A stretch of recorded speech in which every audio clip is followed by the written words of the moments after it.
আলু চাষে ব্যাপক ক্ষতি। তাই জন্যই পরিযায়ী শ্রমিক হয়ে যাচ্ছেন বাংলার চাষিরা, বাংলা কৃষকরা।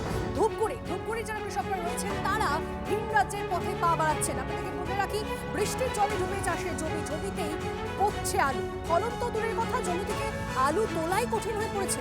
মাথায় হাত চাষিদের।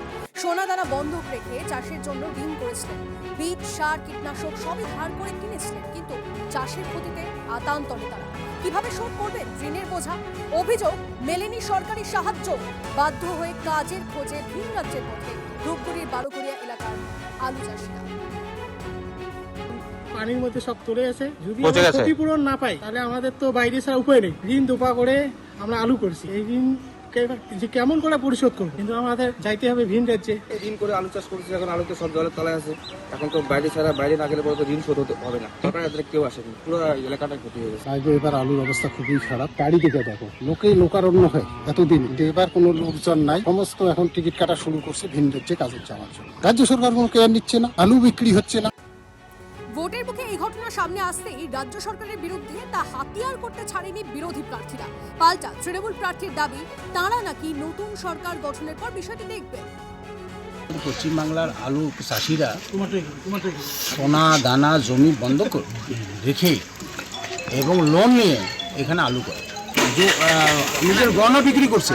ফলে ও ভিন রাজ্যে গিয়ে হয়তো কিছু কামে সেটা পূরণ করবে। কাকে দায়ী করবেন?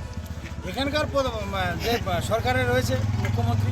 এবার আলুর ক্ষতির জন্য যে ক্ষতিগ্রস্ত হয়েছে তার কারণে এবার অনেক কৃষক তারা অলরেডি টিকিট কেটেছে ভিন রাজ্যে যাওয়ার জন্য।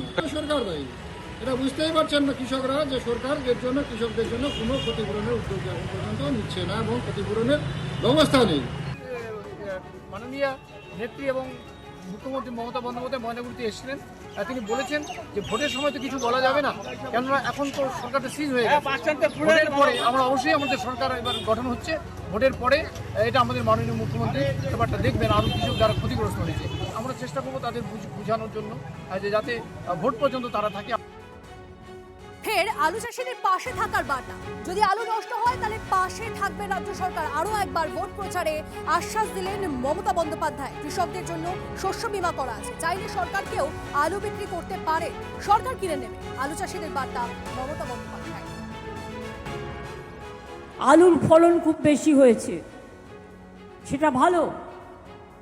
কখনো খারাপ হয়, কখনো ভালো হয়।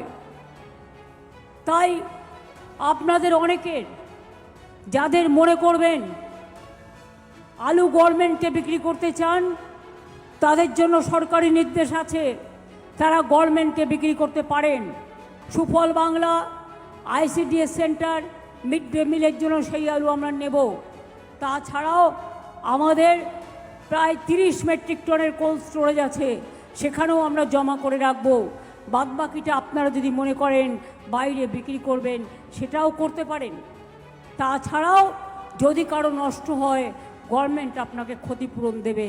তার কারণ কৃষকদের যেমন শস্য বীমা আছে, আলুরও শস্য বীমা আছে, এটা মাথায় রাখবেন।